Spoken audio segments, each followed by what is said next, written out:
Oh, Good perfect. morning, everybody. Hello, Fran. How are you Hello, today? Beata. Good morning. I'm fantastic. How are you? I'm very well, thank you. It was very sunny just a moment ago. I hope it comes again.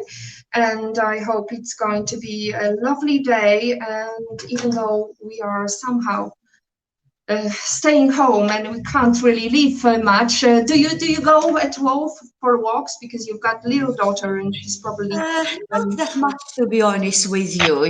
The weather hasn't been the greatest for the last couple of days. So, we kind of adapted to life indoors and board games and, entertainment baking. I bake a lot, nowadays. You can tell a bit.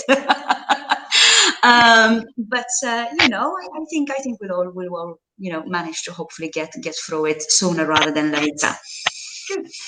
Fran, the reason I wanted to do this webinar is because you've had a long experience working with candidates across different fields, including fintech, including technology. And I just wanted to make sure to give this positive message, whatever happens, this is not the end, this is the new beginning, and we should be looking with a positive attitude. And I hope you agree with me. Yes, definitely. Definitely. Because also, I think just to give a bit of a perspective, you recently changed your path and you started your own business, which is also a new beginning for you. So maybe Yes. not the best time to do it because it's a rather turmoil for recruitment industry. If you could shed some light, how do you feel Yes. about the potential? Yes, yes. I mean, as you've rightly pointed, I've taken the decision to kind of, step back from the corporate world and, go at it independent so I can focus on, different projects, but also increase my exposure to opportunities such as this one, as well as other, voluntary involvement that I take on as well. So I guess that even in a good economy, sometimes things don't work out as you would expect, and especially in challenging situations, it can be very daunting, to be exposed to a new beginning, whether that is voluntary or involuntary as well. But whilst we cannot change what is happening around us, we have very little control over changing and influencing things at a macro level, where we have the power and the ability to change is both within ourselves but as well within our immediate circle. So if we switch the mindset from trying to, change the world and adapt everything to our own wishes that we need to be, but instead adapt ourselves and influence in small steps, then we have, I believe, a great opportunity to make, not sometimes, a wow, booming success, that doesn't happen overnight, but to help us cope and achieve things in a faster and more constructive way as well. Excellent. So that actually gives us a perfect opportunity to go to this question. What do I need to do before starting a job search? Okay. So depending on the reasons as to why you're starting the job search, if it's a voluntary reason, you want to change jobs and so on, or whether it's an involuntary reason, whether you've been made redundant or perhaps fired from your role.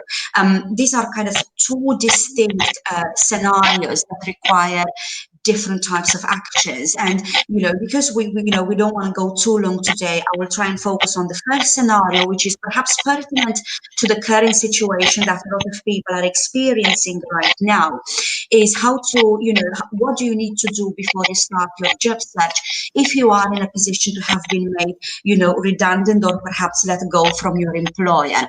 And whilst our natural response in that situation would be, to get as far away from that situation as possible, it's it will benefit us if we readapt and reinsert ourselves in the situation and control it. Now, what I mean by control is we need to understand and assess the situation so we can then take the appropriate steps that will help us make it a success. And what do I mean by that? Now, if you are faced with the news that you are being let go for various reasons, take a few days, collect yourself, okay, and then arrange a meeting with your either supervisor or HR department, depending on the situation, and prepare yourself to ask them some questions. Now, the first one that I would recommend is the reason why this has happened. Okay, this will help you then explain to your future employers the situation because they will ask you what happened, in your previous role. So you need to gain that understanding from your current employer, but it will also help you come to terms a lot quicker with the situation because by understanding something, it's easier to then accept it. Oh, absolutely. I would agree. I would even add the fact that so many of us will think, wow, I'm so perfect. Why did they fire? Oh, because the boss was, didn't like me or something. And I just, as an employer, I didn't really believe some of the stuff I was told. So this is, I think, a perfect opportunity to take that feedback and work on it, because sometimes the feedback could be actually a very grounded feedback, right? Absolutely, absolutely. And you beautifully put it and kind of led me to my next point I wanted to make. Are there any other opportunities within the business that you can transition to? you know Yeah. so for example, let's say you've been made redundant. Most likely not all of the other departments are made redundant, so do you have any transferable skill set you can discuss with your employer and transition into a different type of role? Or if it's an issue relating to performance, like you said, Beata, if you listen to that constructive feedback and you understand, Yeah. are you okay with the idea to perhaps take a step back and, a lower level role so you can brush up on the skills and Yeah. attitudes that you need to in order to continue your journey with this Yeah. business? Not all Yeah. ends need to be abrupt. Some of them will be, and most likely Yeah. they will be due to factors outside of your control, even your employer's controls. But Mhm. it's not always the case. So it's good to ascertain, are there any other adjacent area I can look into, or Yeah. am I actually moving on for good? Yeah, absolutely. So, which actually, I think you touched upon the fact that you need to have that feedback, even though sometimes it hurts to hear Yeah. the truth. Uh, but how do you learn from that? What would be the next step if once you learned what was wrong with your job or what was wrong with your performance? How do you take that feedback? Mhm. So I'm going to, paraphrase something that I read online, and in other books a lot of times. Listen with the intent to understand and not to reply. So when you receive all of that feedback, give it a few days to kind of settle within Yeah, your mind and to help you make sense out of it, because this will actually help you prepare with regards to future conversations you will have, but also tailor and adjust your next search accordingly. yeah. Okay, Okay. so let's give it an example. So I'm working in technology field. I was just told that I'm very I don't know. I'm not very flexible. Why? What would you be your advice? How would you tackle this challenge of, maybe that's I think the most common mistake that many technologists are making is they are introverts. They don't really communicate what they want to achieve or what Yes. they want to bring to the table. Yes. I mean, I've myself made this mistake many times. And whilst we all say, give me feedback, I want to improve. Actually, it's quite hard to take that on board and improve. So, to build up on the example that you gave, if you are in a position where your employer tells you, look, Beata, you are inflexible, for example, inflexible is a very broad term, so it will help you understand, for him or her to give you examples of that inflexibility and situations, because like that in your mind, you can A, visualize it, B, understand it, and C, accept it easier. Okay, because when someone gives you like a very blunt adjective or description, inflexible, your natural response is to put your guard up. What do you mean I'm inflexible? you know When Exactly. people tell Yeah. me I'm argumentative, I'm like, no, I'm not. you know. So, but if they tell me, Fran, when I've tried to speak with you, you cut me off, and you keep trying to put your point across, and I don't feel like I'm being heard, Yeah. then I Yes. understand. So give people examples to help them understand where you are coming from and Mm, work mm, with them and expect their emotions to be negative. And I can't stress mm. this enough. When giving and receiving feedback, do not Yeah. do it from a place of sympathy. It's very Mm. easy to say to someone, oh, I feel sorry for you, and then you just move on. Okay? Yes. Do it from a place of empathy. Maybe that person is inflexible or argumentative for a reason. Can you help Yeah. them identify that reason? Can you give Yeah. them some techniques that will help them cope? Mm-hmm. Yep. Yep. Good.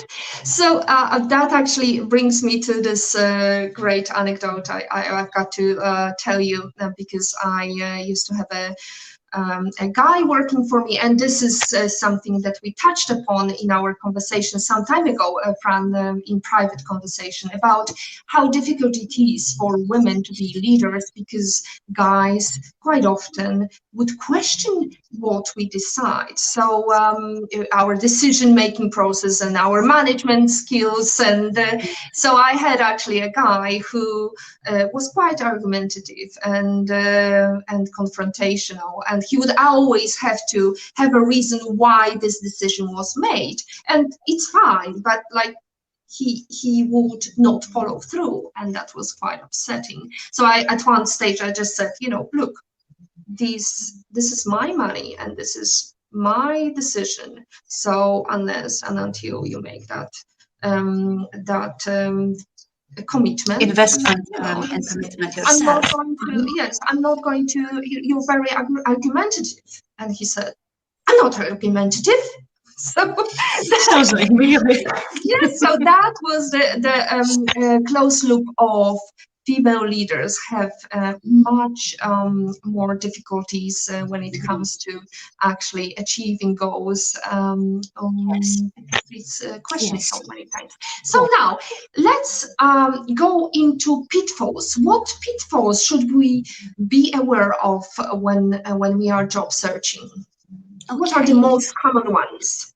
So the most common ones have actually a common denominator, which is rush. Okay. Yeah, Rush is your biggest enemy in the job search.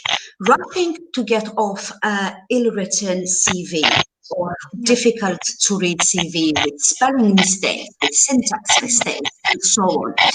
Rushing to apply to every single job out there, 2 or 3 times, it happens, Yeah. you forget where you've applied and you resend and resend and resend your application, pestering people, do you know of a job, can you introduce me to that person? All of these are actions driven by rush and panic. Okay, Yes. and all of these sorts of mistakes come from this. And again, I cannot stress this enough, the importance of taking a step back, Yeah. breathe it out, okay, and analyze. Okay, so instead of starting to send your CV left, right, and center, you could instead start with your digital footprint. And most people start with a CV, but in the days that we're Yes. living in, Yeah. actually, it makes more sense to start with a digital footprint. So, Google yourself and see how you come across social media and engagement, because your next employer, or the person you want to network in, will most likely check you out online. Okay. Now, Yeah. fortunately, we live in a world where a few swear words and a few, photos of you drinking tequila are actually fine. And, they are fine as long as, they're not, I don't know, Yeah. too risque. But things, xenophobia online, or other, sort of, not necessarily, political correct, but, wrong Mhm. sort of expressions, will haunt you. Mhm. Trolling Greta Thunberg online, doesn't make you look cool at all, Yeah. actually. Yeah. Yeah. Bashing Donald Trump, I think that's okay. Yeah. I think we can all live with that. I hope. If Okay. not, I have to Can go and you delete give all some my. extreme examples? Maybe you've got some anecdotes how you checked somebody and it turned out a disaster in terms of potential candidate. Look, luckily, I didn't come across anything like too, wow, off-putting. Yeah. Um, but however, there are more subtle ways to profiles that can be off-putting, because I think when we all think of digital footprint, we are thinking of a very big, massive red sign no go. Okay, Yeah. that rarely happens. It's not that Yeah. common as we think. But Mm. instead, we have patterns of actions, okay? So, Mm. for example, I've had situations where I was checking people's profiles, and repeatedly, when they were commenting or engaging in online discussions, for example, they were Yeah. particularly negative about everything, okay? Yeah. Yeah. Now, complaining is fine. Okay, being negative every now and then is fine, but when it becomes a pattern, that Yes. tells me it will be very difficult for me to work with that person, because all Yes. that they will bring me is problems. Yes. Okay, and they will second guess me every step of the way, and that will make everyone's life difficult. Yes. Okay, Absolutely. Agree. Positivity always wins, no matter what situation we are in. It's going to be better, right? So, realism as well. Like I said, it's okay, to complain and things. By yes. complaining about situations, this is how we change them. But Yeah. complaining, you can be done the right way or the wrong way. Yes, absolutely. So now the question would be, okay, you passed this process. You sent CV, you got an invitation to the interview. What are the most common mistakes females make, or people make? Let's make it broader, because we have actually in audience some men as well. So what are the most common pitfalls during the interview? During the interview. Okay. I mean, I won't patronize our audience by, telling you to dress appropriately, and then, make sure you're there on time, do your research about the company and so on and so forth. I'm going to go again in subtleties that are not always noticeable. I would say that the biggest mistake when interviewing is losing the opportunity to ask questions. Okay. Mm-hmm. What do I Yeah. mean by that? As much as the interviewer is interviewing you and assessing your skills, your credentials, and your compatibility with the firm and the role, you should be Yeah. also interviewing them to, in reverse, assess their compatibility with Yeah. you, your goals, and your Mm-hmm. aspirations as well. And I've Mm-hmm. seen this numerous times where people, don't take advantage of that opportunity to ask pertinent questions. Don't ask Yeah. questions you will find the answers to online in their company Yeah. brochure owning like how many employees you've got. You can Mm-hmm. look that Mm-hmm. up. Yeah. Instead, ask questions that will help you assess.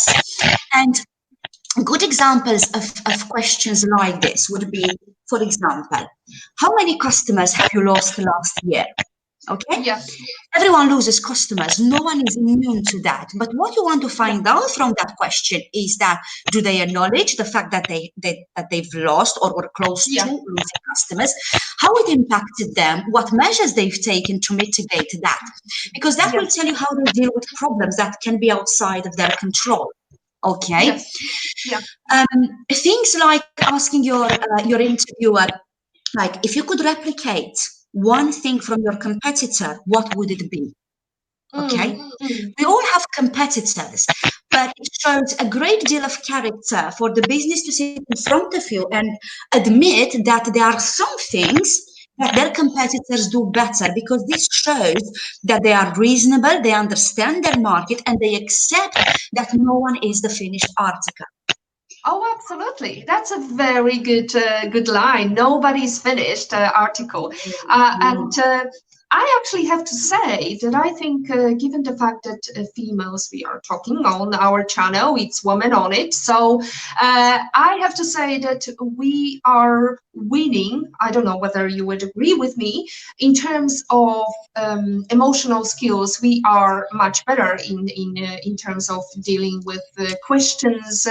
Of the likes. Just to give you an example, I had a couple. They came to my interview, and they both were going through the interview and so on.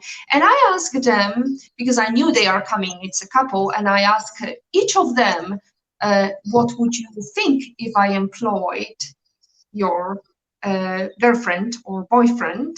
And the guy said, well, I would think she's better than me. Whereas the girl's answer was, I would be happy for him.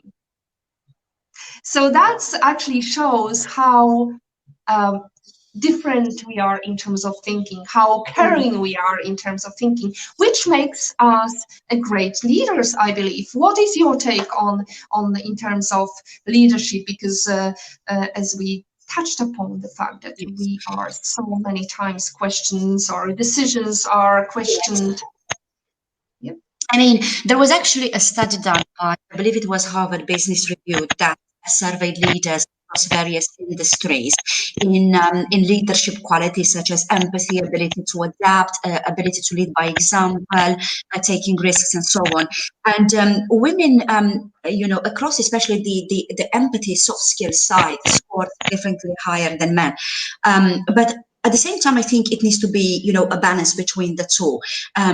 By creating distinct separation between the two, we are losing the opportunity to gel them together. So I think that by working together and understanding what our limitations but also what our strong points are, we can achieve better outcomes. Now, is it more often rather than not that females have more empathetic and better soft skills leadership trait? By that study, it shows yes. Are sometimes men more practical in certain areas? That study again shows that yes. But by coming together and combining the two and allowing each side to flourish in their specific abilities, will bring out definitely better outcomes. I mean, naturally, I am a very logical, pragmatic person, so getting Yeah. emotions from me might be a bit tricky. Yeah. But at the same time, I'm very empathetic, sometimes to a fault as well. Yeah. So they can come up as distinct, character traits, and kind of lead on both sides of the fence. But Yeah. by acknowledging, that, and having support from people around you, you Mm, can you mm, can definitely do better. And I would like to mhm. say something. I think Yes. leaders, whether men or women, have it very hard, because Mm, somehow we created this culture and we look up to people, we put them on a pedestal, okay? mm. And we expect them to be this, that, and the other, okay? Yes. We see influencers, thought leaders. I mean, whoever came up with that term, thought leaders, Yeah. you know, and so on. And then when we are in the real world in business, and we have Yes. our manager or leader, and they are human, and they're not this image that we've built up in our minds that they have to be like this, like that, and the other. We Mm. put them down. Yeah, Yes. we start Yeah. to dig for stuff Mm. because it's not based on our expectations, and Yes. doesn't help anyone. And in addition to this, we are all leaders in our own way. Leadership is not given by a title. Yeah. Leadership is given by the qualities you display. Okay? Mm. So are you a Mhm. secretary? in a company, most people think, oh yeah, she's not a leader. Well, actually Mm. is in her own Yes, field, in her own yes, role. yes. That's You very know, good. and leaders Yeah. make mistakes. Get that through your head. We all make mistakes. It's important though that we learn from them, and wherever possible, try and again use our empathy rather than sympathy, and Mm. try and be better than what we were yesterday. But stop Yeah. putting people on a pedestal and expecting them to be the perfection, because Yes. no one is. Exactly. So, which actually I think brings us to okay, we are through the process. We ask some questions. We were capable of asking some questions. Of course, some preparation is necessary. You need to know about the company before you go for the interview. And then let's face it, we are facing a new reality. Everything's online. How do I prepare for online interview apart from changing your pajama and making yourself look reasonable? Yes, yes. I think online interviews are absolutely great and they bring you some amazing advantages. And I'll Yes. explain why. So, again, I'm not going to patronize you, make sure the background is correct. Well, that is not great, but Mhm. anyway, make sure you look presentable, your connection is good, and things like that. Come on, Mhm. those are Yeah. givens. Um, but use this opportunity to help yourself. And what do I mean by that? Now, if you go to a face-to-face meeting, you're not going to have in your bag, briefcase, or whatever, printouts of the company, of their social media profile, of the biography, put them on the table and start looking through them. Yes. Yes. If you do that, stop. It Yeah. doesn't look very good.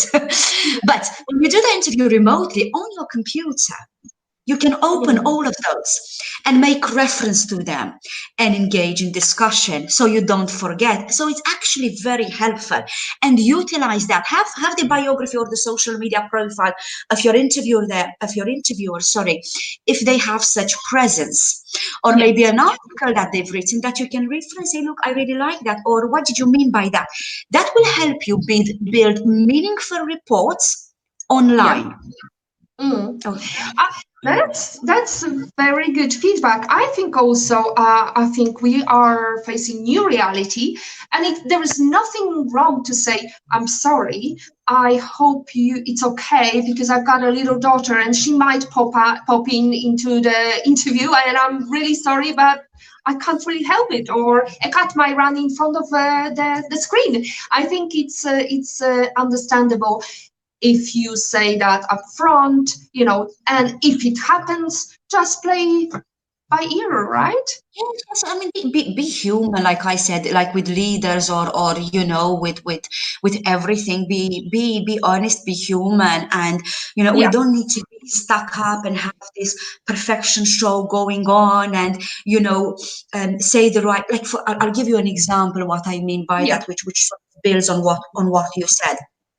So, the interviewer asks you, what is your biggest fault? And people will say, I'm a perfectionist, or uh-huh. I care too much. And look, Yes, no one is going to tell you that I can't wake up in the morning. Don't talk to me before 10 a.m.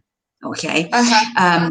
And, things that are real, that are human. But the more we actually try and get that out, it will become the new normal instead of these scripted answers. Yes. Um, so again, I think that helps. And yes, be honest. If you are, in a situation where your kids or something, pop up, on the screen behind you because you didn't have any other choice, just say it. It's fine.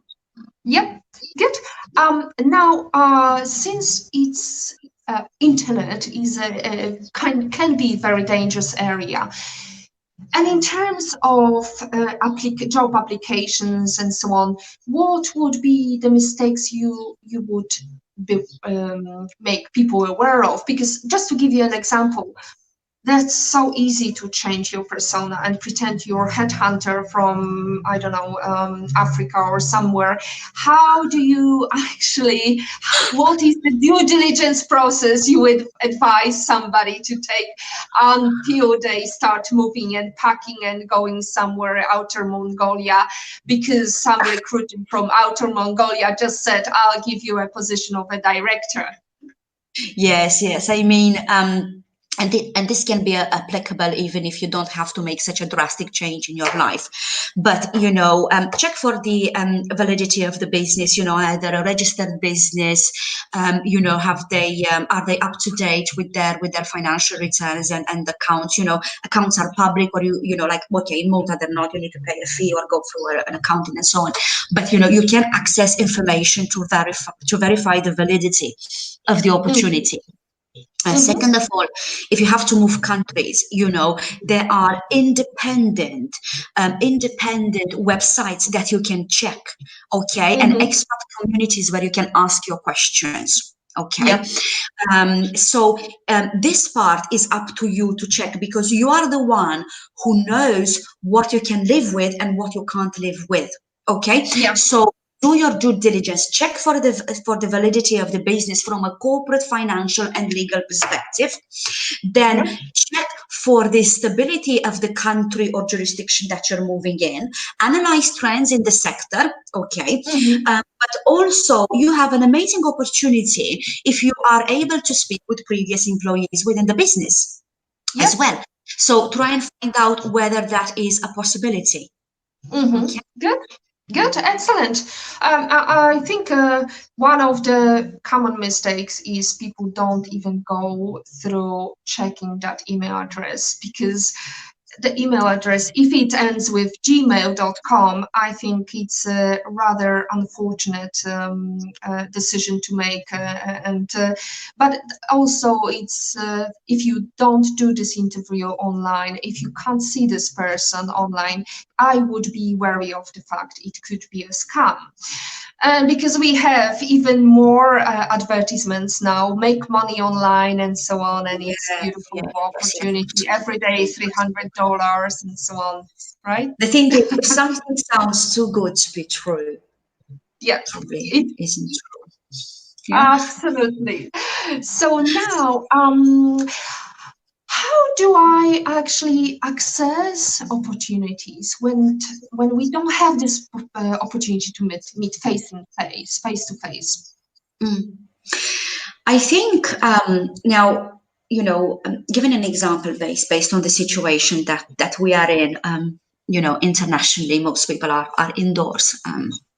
And we don't have the luxury to go to networking events and conferences and things like that. Is that a bad thing? Actually, no. You may think I've lost the plot, but I haven't, and I'll give you an example. Yeah. Can you meet today face to face Elon Musk, Beata? Mm. It's No. very difficult. No, Can you tweet definitely him? not in Malta. Not in Yes, Malta, nor in Poland, and most exactly. European countries are not Exactly. really Even if you doing see him any. at a conference, the chances for you to get close to him are nil. But can Yep. you tweet him? Yes. Yep. Can you follow him on social media and comment on his social media input and engage in a discussion with him? Absolutely. Yep. So we've answered our question. This is how we create opportunities for us online. Mm. We follow people and businesses we are interested in, genuine interest, because faked interest is very, very, very visible, as much as you Mm. think you can fake it perfectly. So don't pick 100 people, pick one, two, three, that you are Yep. genuinely interested in and you can give input. Engage with them in conversation. Take advantage of the ability that people are actually indoors and they are on social media and channels, probably Mm. more than ever. Yep. Okay. And Absolutely. engage in discussion, post questions, talk with people virtually. And like I said, you have a unique opportunity to engage with people that you would never have a chance to meet Mm. in person. Okay. And I think starting from the simple, I'm looking for a job, right? Yes, Online and put absolutely, it on all absolutely. the channels. You know, how you can network, like very simple steps, look for headhunters or recruiters in your area of specialism. Have calls with them and interview them, see what their client list is like, how they go about their process, and so on and so forth. And then pick one Mm. that you can work with. Okay. Yep. And they can then facilitate introductions to their network or to possible networks Mhm. that you may be interested in. If you prefer to work on your own and not through a headhunter, for example, that's absolutely fine. Yes. You can also pick yourself, think about what are the 20 businesses I'm really interested in. Yes. Interested in these businesses. Make a list, see who the decision makers are in those businesses, and send them an Mm-hmm. open application, but tailor that application. This is why you don't send your application left, right, and center. Because if you Mm-hmm. tailor it and make it specific, achievement based, and in line, okay, with what your target needs, then you have a Mm-hmm. much better chance. Will everyone reply to you and say, all right, Fran, why didn't you come in for an interview? Your email was lovely. No, of course not. But, does it give you a better chance for them to make a positive impression about you? Yes, for sure. Good. People don't want to receive speculative applications. It's wrong. People don't want to receive bad speculative applications. Mm, good. So, just to remind our audience that we are open to questions. If you would like to ask questions, you can post them in comments on Facebook. Thank you very much for joining our conversation. And you can actually add some questions in the comments section, and I'm going to ask them if it's valid. So far, everybody's praising your great hints and tips. And we have a question that came before the show. And the question is, what questions should I ask the interviewer to make sure this is the right opportunity for me? Okay.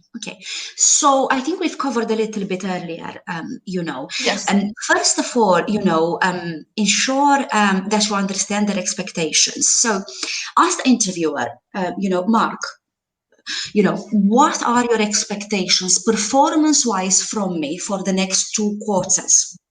Because Mm-hmm. like this, you can assess whether their expectations are very high, they are, at the right, in your comfort zone, or they are below your comfort zone. Because like that, Yeah. are you undervaluing yourself? Will you be able to Mm-hmm. do this job, or this is a challenge? Now, if it is a challenge, okay, don't be naive and think, yeah, I can rise to it. Really understand. This is why this question is good. What are your expectations? Because if your Mm-hmm. skills level is here, so like for example, me, I write articles, but if I was go articles, I put my thoughts into perspective articles. Jesus, I'm not a journalist, but I try Yeah. and get, my perspective out there. But if I was, to be faced with a role or a project that will tell me, Fran, you would be copywriting our material, I'd be like, I am not a copywriter. Is it Uh-huh. right? Yes, but Yes. very distinct. So understand expectations. Yes. Okay. Another good question is for you to understand what is the biggest challenge that they have Mm-hmm. at the moment in this role. So let's say, for example, you're interviewing for an accountant role. Okay. So what is their backlog? Is it a year, 2, 3, 4, 5, 6? You know, Mm-hmm. um, Mm-hmm. do they have systems in place? Try and understand what are the main areas that they will need your expertise in, because this will help you understand if A, you have that expertise, and B, are you comfortable with that? Mm. Yep. We've got a very good question from Gordon, who's joined us, and he was asking whether he can attend because he wasn't sure Yes. whether it's for women only or Hi. not. So Hi, the Gordon. question, hi, great to see you. So the question, when a married person starts work after 20 years, what can they do to come back to the workforce? Since their CV is not valid after 20 years. Okay. Okay. Look, it first of all, it will benefit the person if you find yourself in that situation, even after a year or 2 years. For example, you've been on maternity leave or something like that. But this is a very extreme example of someone not having any work history whatsoever for the course of 2 decades. So to Yeah. answer that, I said that person needs to understand, what their expectations are. Why are they going into the workforce? And what is the type of role that they want to do? Okay. And it's very Mm-hmm. important for that person to be realistic. Okay. So, Mm-hmm. you're not going to apply for I don't know, astronaut job. I don't know if they even Mm-hmm. advertise that, but you know what I mean. So be realistic with your expectations, and then find um, kind of transferable skills throughout your life that have prepared you for this type of role. Because no one sits for 20 years doing absolutely nothing. I was wanting to say a swear Absolutely. word, but nothing, I mean. Yeah. So Yes. no one sits for 20 years doing nothing, okay? Yeah. Or, limited number of people do. So, you know, communication, I'm Mm, sure that especially if you've had children, you've been involved with parents' conferences or parent meetings, parent days, and God knows mm, I've been and I haven't been out for mm. 20 years, Yes. or for example, organizational skills. Perhaps you manage the budget of your family, Oh, or absolutely. you, you Which know, comes to the very, very interesting dynamic that majority of women are the CFOs of the household, but somehow we never make it in the corporate world. And also, there is another example. We are managing our logistics so well. We make sure that kids are delivered and they've got packed lunches and so on. they're These fed, simple washed, and alive. examples. Oh, absolutely. These simple examples, from your day-to-day life are going to help you in the interview Yes, process. And now yes. another question. Olga joined us, and Olga has got a question Hi, about Olga. how Hi, Olga. How much value to employers place on non-work activity? Example, whether it is signing in a choir, playing a sport competitively, or organizing community events, etc. And we, I think, touched upon that. Our daily life can give you a great example of Yes, how we are capable of managing many tasks, and we are absolutely. multitasking. Absolutely. I think that the value placed on it is directly proportional also with the level of the role and experience you are applying to. And I will explain what I mean by that. So, for example, if you are a graduate and you don't have any particular tangible work experience, non-work activities, I wouldn't necessarily call them non-work because they're still work, but, not directly related activities to the job you're applying for is actually very relevant. So singing in a choir or playing a sport competitively, can display certain skills. Now, so to use that example, if you're a graduate and you're organizing community events, don't just put organizing community events. Give an example of an event you organize, how many people came, how do you handle the logistics of it, what was the theme of the event, what it has achieved, and what was the outcome. Because this will tell your employer that you can organize, you understand what you're doing, and you understand the process of any cognitive action, which Hmm. is why, how, what, and outcome. Okay. Now, Excellent. if you are a Yes. very seasoned professional, probably you'll want to focus more on your work achievements, but at the same time balance it with non-work activities. But perhaps it won't be as necessary for you to articulate those in a larger degree of detail than individuals without a prior professional history. Exactly. So now we I are past that. Thank you, IDT. I hope thank you. yes, I hope I say the name correctly. So now the question is, we are past that process. We are past that into first stage of interview. You ask the right questions. You made sure that whether the headhunter is helping you, you ask them right questions as well, or the person who interviewed, you follow through. And now the question is, okay, next stage is going to be negotiation. And I think we struggle a lot with the negotiation. So Mhm. could you give us some hints and tips how to negotiate effectively? Yes. Again, be realistic in valuing yourself. Okay. Be confident in your abilities and understand what your abilities are and what your faults Mhm, are as well. Okay. mhm, Because the higher you go up the negotiation scale, the higher your skills must be. Okay. yeah. And I'll give you a very direct example. Okay.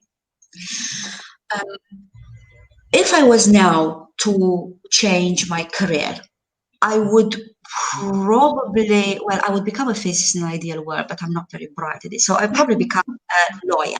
Okay. Let's say I finished law school and so on, completed because I've actually done 2 years of law school, but let's say I've completed it and Yeah. now I'm applying for lawyer roles. Okay.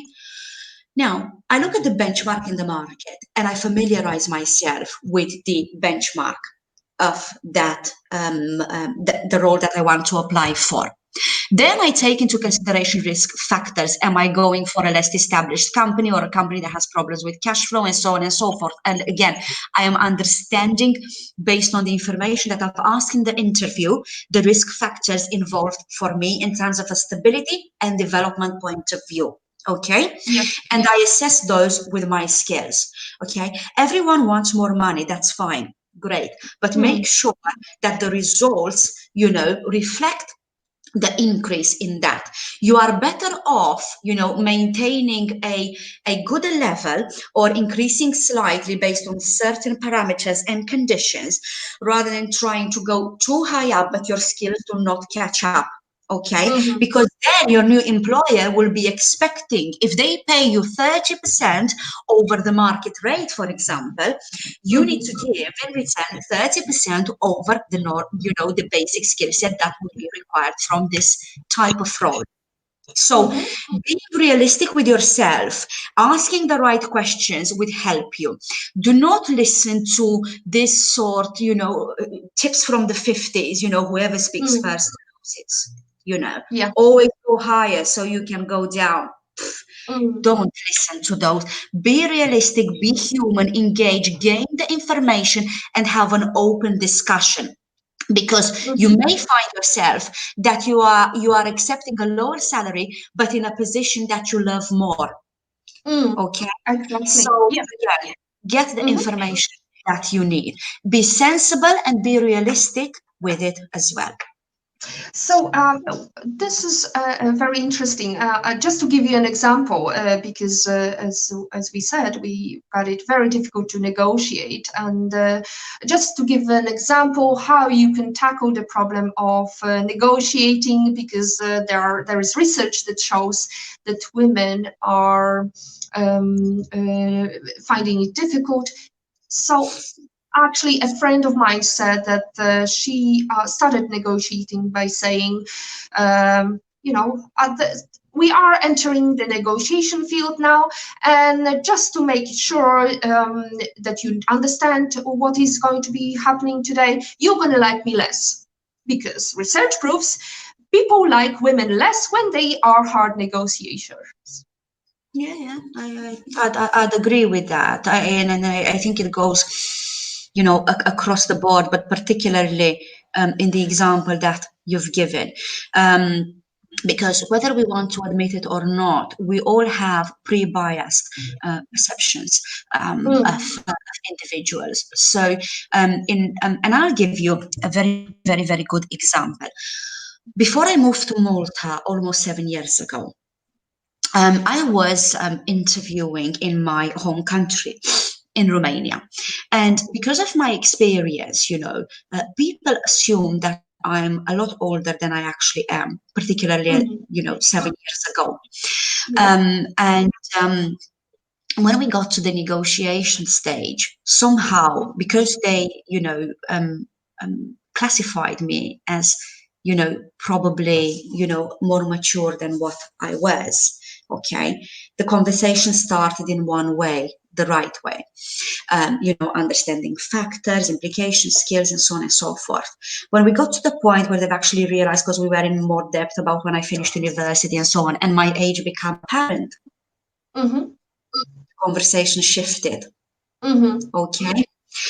And it became along the lines of, well, the director has XYZ experience, you're not, even though, he was significantly older than me, we had, quite close amount of experience as well. Mhm. So and I felt, at that time that bias kicked in, and it can also be, gender based. We smile, we are polite, we are pleasant, and then when it comes to the negotiation side of things, people expect us to somehow roll over. And another Mhm. example I had, again, a long time ago, I got an offer from someone, and I've asked them, I said, is this your final offer? Is this the best you can do? And they said, Mhm. yes. I said, okay, I'll give Mhm. you an answer in a few days. I came back with the answer, and the answer was no. And they were like, Uh-huh. but can we rediscuss? I said, I've asked you a couple of days ago, is this the best we can do? I don't renegotiate. Uh-huh. Okay? So Yeah. it, yeah.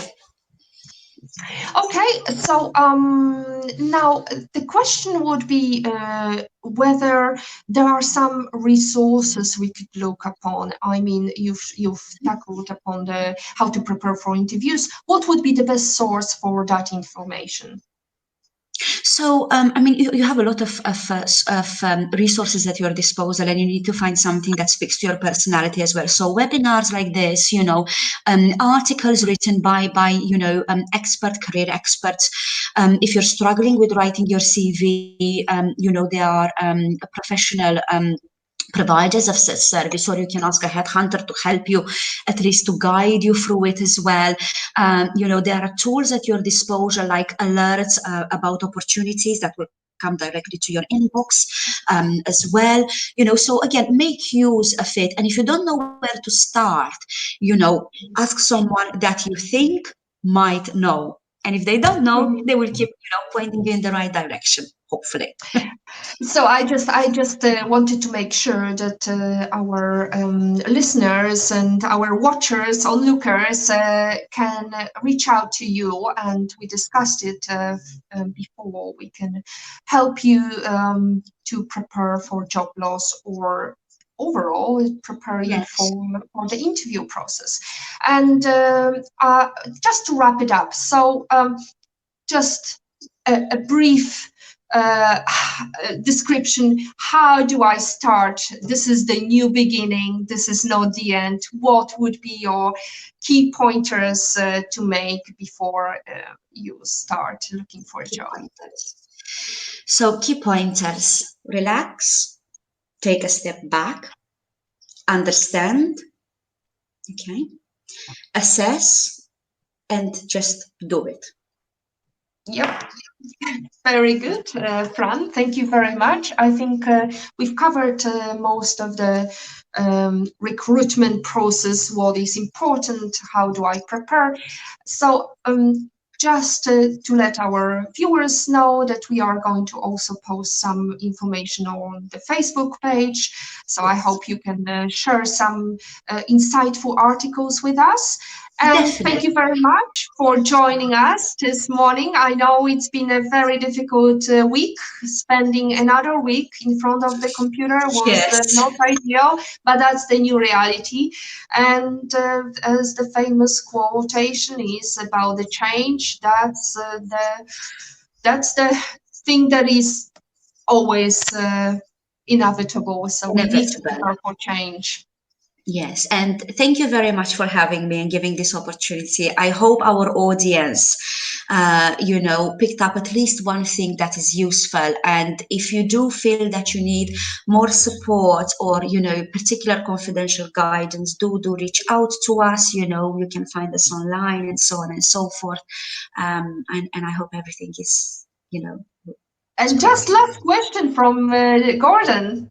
Ah, let's see. So, when you start working in your role and start being given different jobs which were not specified at the start, what should you do since the first 6 months is very important?